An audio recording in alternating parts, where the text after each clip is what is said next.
My name is Walter Grantham. I am 67 years old, and I built a life I was proud of right here in Denver. Until 3 weeks ago, I believed the hardest thing I'd ever survive was watching cancer take my wife of 40 years. I was wrong. I walked into my workshop to check on my late wife's grand piano, and instead, I found bare hardwood floor and 4 faint indentation marks in the carpet where its legs used to be. I called my 34-year-old grandson, Tyler, the only other person with a key. Over the sound of a car engine idling, he laughed and told me he'd sold it. "Grandma's been dead a year, Pop," he said. "Why are you keeping a giant piece of furniture nobody plays?" His girlfriend Sierra needed a down payment for their wedding venue in Napa. "It's just wood and strings. Get over it." I sat there gutted until my phone rang 40 minutes later. It was Dale Whitfield, a piano restorer 2 counties over. "Walter," he said, and his voice had a strange tightness to it. "Your grandson sold me this Steinway an hour ago for a fraction of what it's worth. I opened the lid to check the soundboard before I paid him. You need to come see what's taped underneath it. If you've ever been betrayed by someone who shares your blood, hit that like button before you go any further. Subscribe to this channel so you never miss one of my stories. And tell me, son or daughter, wherever you're listening from right now, and what time it is where you are. I read every single one of you. It was a Thursday morning, exactly 13 months since I buried my wife, Eleanor. 40 years of marriage. And in the end, it took the disease 6 brutal months to finish what it started. The house had been too quiet ever since. Eleanor had been the one who filled every room with sound. And I don't just mean the piano. I mean the way she used to hum while she cooked, the way she'd call out to me from another room just to keep the silence from settling. I made my money in commercial real estate, buying up strip malls and office parks across the Front Range back when nobody wanted them, and building Grantham Property Holdings into something that now manages 41 buildings and employs almost 300 people. But Eleanor never cared much about any of that. Her real love, the thing that made her eyes light up in a way nothing else could, sat in the sunroom we'd built onto the back of our house specifically to hold it. A 1912 Steinway Model A, the same model her own grandmother had once played in a concert hall in Vienna, before the war scattered that whole side of the family across 2 continents. Eleanor had spent 11 years tracking down that exact piano, not just any Steinway, but that lineage, that history. And when she finally found one listed by an estate sale in Santa Fe, she drove 6 hours by herself to see it before she'd even tell me she was buying it. She used to play it every evening after dinner. Nothing fancy, just old hymns and a few Chopin pieces she'd learned as a girl. And I would sit in the armchair by the window with my coffee and just listen. Since she passed, I hadn't been able to bring myself to play a single note on it. Not that I know how, but I couldn't even open the lid. Instead, every morning I'd walk out to the sunroom with my coffee and just sit near it, running my hand along the smooth curve of its side, the way you might touch the shoulder of someone you miss. That Thursday, I carried my coffee out to the sunroom like I did every morning, and I stopped in the doorway so suddenly that hot coffee sloshed over the rim of the mug and burned straight through my sock. I barely noticed. The piano was gone. Not moved. Not covered. Gone. And in its place were 4 small dents pressed into the carpet where its legs had rested for 13 years. My mind went blank for a second, and then it went into a kind of controlled panic, the same kind I used to feel decades ago when a construction loan fell through 3 days before closing. I checked the sliding door to the sunroom. Locked. I checked the side entrance we rarely used. Locked, deadbolt engaged, no scratches on the frame. There was no broken glass, no alarm trip, nothing. Whoever took that piano hadn't broken in. They'd walked in, calm as you please, using a key and a code. And there were exactly 2 people on this earth who had both. My longtime housekeeper, Marisol, who I happened to know was in Guadalajara visiting her mother that whole week, and my grandson, Tyler. Tyler is 34 years old. He's my daughter's boy, my only grandchild. And after his mother passed young from a car accident when he was 19, Eleanor and I more or less raised him the rest of the way. We paid for his college. We paid the deposit on his first apartment. We paid off 2 separate credit card disasters in his 20s that I never told anyone about, not even Eleanor, because I didn't want her worrying herself sick over him. He met Sierra about 2 years ago, a woman with a taste for the kind of lifestyle that Tyler's actual income has never been able to support. And ever since then, the requests for money had gotten steadier and steadier, always urgent, always temporary, always going to be paid back next month. My hands were trembling when I dialed his number. He picked up on the fourth ring. "Hey, Pop, what's going on?" His tone was light, almost bored, like I'd caught him mid-errand. But there was something underneath it, something too careful. And I'd spent 40 years reading the tales of men trying to hide a bad deal behind a friendly voice, so I heard it immediately. "Tyler," I said, keeping my own voice level, "where is your grandmother's piano?" There was a pause, just long enough to tell me everything, and then he laughed. That short, dismissive laugh young people use when they've decided in advance that whatever they did was justified. "Okay, look, don't make this a whole thing." I sold it. "Grandma's been gone over a year, Pop. Why are you keeping a giant piece of furniture that nobody in this family even plays?" It was just sitting there collecting dust. I felt something crack open in my chest, but I kept my voice flat. "That piano belonged to your great-great-grandmother. Your grandmother spent 11 years finding it. And now it's gone. And honestly, it needed to happen," he said, and I could hear road noise behind him, the particular hum of tires at highway speed. Sierra and I finally locked in the venue for Napa. You know how competitive those wedding venues are right now. We needed the deposit today, or we'd lose the date completely. This was literally the only asset in this house that wasn't tied up in your trust or your business accounts. "It's just wood and strings, Pop. Get over it." Grandma would want us to be happy more than she'd want some old piano sitting in a room nobody uses. I did not have a response ready for that. I ended the call without saying goodbye, which I don't think I'd done to anyone in 30 years. And I sat down hard in the armchair by the window, the same chair where I used to listen to Eleanor play, and I put my face in my hands. I want to be honest with you. In that moment, I did not feel like a man who built a company worth 11 figures. I felt like a fool who'd been robbed in his own home by the one person he trusted enough to hand a key. 40 minutes later, my phone rang again, a number I didn't recognize, a Larimer County area code. "Is this Walter Grantham?" The voice was male, older, careful. "Speaking." "Mr. Grantham, my name is Dale Whitfield. I restore and resell antique pianos out of a shop in Fort Collins. About an hour ago, a young man came in with a 1912 Steinway Model A and sold it to me for $11,000. He paused, and I heard him exhale slowly. "Mr. Grantham, that instrument, in its current condition, with its provenance, is worth well over $200,000. I don't say that to make you feel worse. I say it because something's not right here, and I think you need to know what I found." My stomach dropped straight through the floor. "What did you find?" "Before I pay out that kind of cash, even at the price he quoted me, I always inspect the interior. Check the soundboard for cracks. Check the pin block. That sort of thing. When I opened the lid and looked underneath the plate, there was a sealed envelope taped to the underside of the frame. Your grandson didn't know it was there. I don't think anybody's opened that piano's inner workings in years." Another pause. "It's addressed to you, Mr. Grantham, in handwriting. It says, 'For Walter, when you're ready.'" I could not speak. I stood in my own kitchen holding the phone against my ear, and I felt something I hadn't felt in 13 months, which was Eleanor reaching across whatever divides the living from the dead to put her hand directly on my shoulder. "I can be there within the hour," I told him, and I was already grabbing my keys. The drive to Fort Collins took 55 minutes, and I don't remember a single mile of it.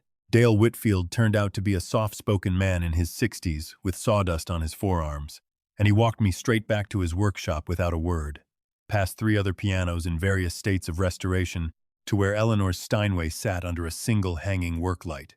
He'd already removed the front panel. There, taped in a clear plastic sleeve to the underside of the iron plate, was a cream-colored envelope, slightly yellowed, sealed, with my name written across the front in Eleanor's unmistakable looping cursive. My hands shook so badly that Dale had to help me peel the tape free without tearing the plastic. I sat down on an overturned crate in the middle of that workshop, and I opened it right there, because I could not have waited one more minute if my life depended on it.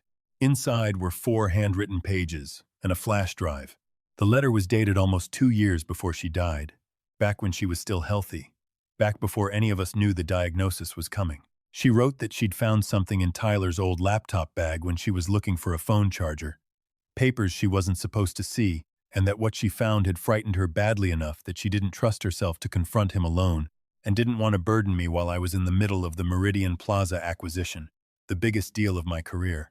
So she'd copied everything onto a flash drive hidden it in the one place she was certain nobody would ever think to look, inside the instrument she loved more than any object on earth, and she'd written down everything she'd pieced together in case anything ever happened to her before she found the courage to bring it to me herself.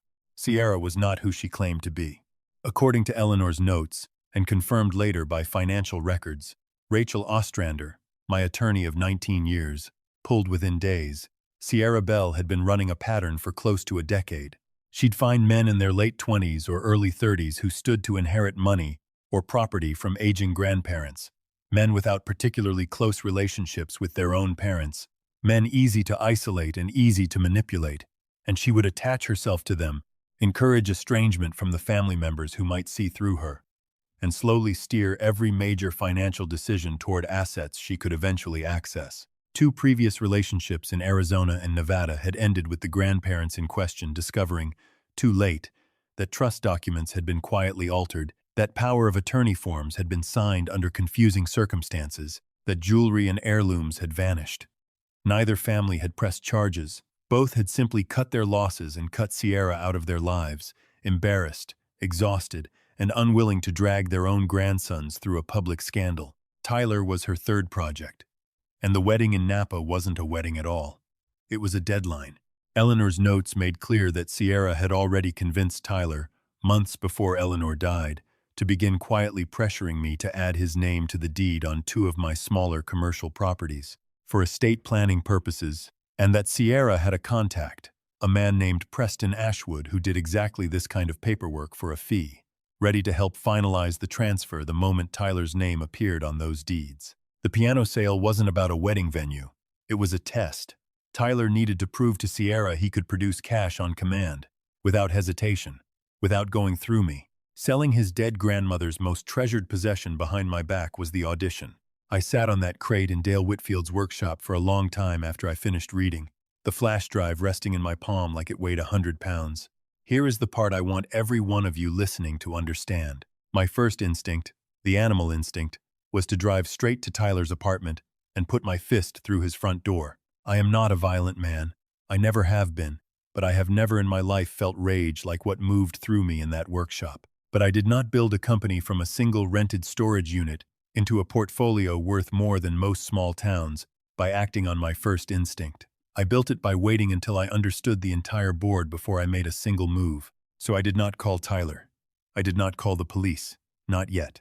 I bought the piano back from Dale Whitfield on the spot, paying him triple what Tyler had sold it for, because I could see in his face that he felt sick about the whole situation, and I wanted him made whole for his honesty. Then I drove home, and I picked up my phone, and I typed out a response to Tyler's earlier text, the one where he'd said, "Get over it, Pop. It's just wood and strings." I did not write him a lecture. I did not threaten him. I sent back a single thumbs-up emoji, and nothing else. I needed Tyler and Sierra to believe I had simply folded, the way a tired old man folds when he doesn't have the stomach for another fight. I needed them relaxed. I needed them moving forward with whatever came next. The deed transfer, the meeting with this Preston Ashwood character, all of it, in full view, instead of scrambling to cover their tracks the moment they sensed I was onto them. I called Rachel Ostrander that same night. Rachel had been my attorney since I was building my second shopping plaza, back when I couldn't afford anyone more expensive, and she has never once in 19 years failed to answer when I called after hours. "Walter," she said, "this isn't a social call." "No," I said. "I need you to freeze every account and every document Tyler has access to, tonight, quietly. And I need everything you can find on a man named Preston Ashwood." I heard her sit up straight through the phone. "Tell me everything." Over the next 9 days, Rachel's investigators and I built a complete picture. Preston Ashwood was not a licensed attorney or notary of any kind, despite the business cards he'd apparently handed Tyler describing himself as an estate transition consultant. He had 2 prior fraud complaints filed against him in Nevada, both quietly settled out of court by families who didn't want the publicity. Sierra Bell's real last name, according to a birth certificate Rachel's team dug up, was Sierra Belkin, and she had changed it legally 8 years earlier, right around the time her first grandparent project in Scottsdale fell apart. I let a full week pass, playing the exhausted, defeated grandfather, sending Tyler occasional short, distracted texts whenever he checked in, just enough to keep him comfortable. Meanwhile, Rachel quietly filed an emergency petition, along with the documentation Eleanor had gathered before she died, to place a protective hold on my properties, preventing any deed transfer without a court-supervised review, on the grounds of suspected elder financial exploitation. It was granted within 72 hours. On the 10th day, Tyler called me, and I could hear real panic in his voice for the first time since this whole thing started. "Pop, there's some kind of legal hold on the Meridian property. They said something about a deed transfer being frozen. I don't understand what's happening. Can you call your lawyer and fix this?"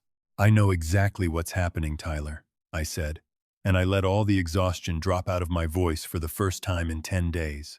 I've known for over a week. The silence on the other end of that call told me he understood, in that exact instant, that the piano had never really been about the piano. "Your grandmother knew what Sierra was doing to you before she died," I said. "She hid the proof inside the one thing in this house she loved enough to know you'd never think to search it. You sold the evidence to a stranger for $11,000, Tyler, and he was decent enough to bring it straight to me. I am not going to pretend the weeks that followed were simple." Tyler did not go quietly, not at first. There was screaming. There was a night where he showed up at my house at 11 at night, pounding on the door. There was an ugly month where he genuinely believed I had turned against him out of nothing but spite over an old piece of furniture. It took Rachel walking him through Eleanor's own handwritten notes, page by page, sitting across from him in her conference room, before he finally broke down and admitted what some part of him had already suspected, but hadn't let himself believe. Sierra was arrested 3 weeks later on fraud and elder exploitation charges connected to both the Nevada case and an emerging pattern. The FBI's Financial Crimes Unit had already started building a file on before we ever contacted them. Preston Ashwood is currently facing his own set of charges in 2 states. Tyler is living with me again now, in his old childhood bedroom, which felt strange for both of us at first. He is in therapy, real therapy, twice a week, working through what it means to have spent 2 years of his life being slowly reshaped by someone who saw him not as a person, but as a set of assets attached to an inheritance. He does not have his own money anymore in any meaningful sense. Everything is being rebuilt slowly, deliberately, the way I rebuilt my first company after my second deal collapsed decades ago. And the piano sits back in the sunroom, exactly where it belongs. 4 familiar indentations already forming again in a fresh patch of carpet. I had it fully restored, and then I did something I never expected to do. I hired a piano teacher, a woman in her 70s named Constance who used to perform professionally, and twice a week she comes to my house and she is teaching me, at 67 years old, to play the instrument my wife loved for 13 years, while I only ever sat and listened. I am not good at it. My fingers are stiff and I forget the fingering constantly, and Constance is far too polite to tell me how badly I still butcher the Chopin piece Eleanor used to play. But 3 nights ago, for the first time, I made it all the way through 4 full bars without a single mistake. And I sat there afterward with my hands still resting on the keys, and I could have sworn, for just 1 second, that I felt her hand settle over mine the way it used to when she was teaching me to slow dance in our kitchen 40 years ago. Here is what I want to leave you with tonight.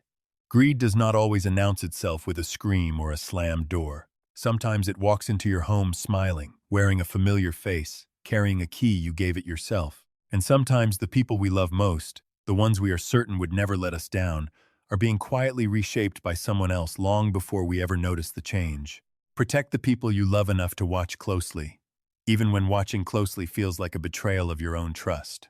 And never assume that the ones who came before you, the ones who loved this family before you were even born, left without leaving you something to hold on to.